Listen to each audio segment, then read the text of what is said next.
1 जुलैपासून देशभरात जीएसटी लागू होणार आहे। मात्र जीएसटीतून जीवनावश्यक वस्तू वगळण्याच्या मागणीसाठी नवी मुंबईचा मसाला आणि दाणा मार्केट बंद ठेवण्यात आलं।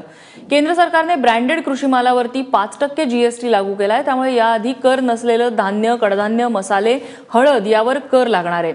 शिवाय जीएसटी सोबतच मंडई करही घेतला जाणार असल्यानं ग्राहकांना दुप्पट पैसे द्यावे लागणार आहेत। याचा विरोध करण्यासाठी मुंबई कृषी उत्पन्न बाजार समितीचे दाणा आणि मसाला मार्केट बंद ठेवण्यात आलेले आहेत। आज आमची मार्केट सुद्धा बंद आहे।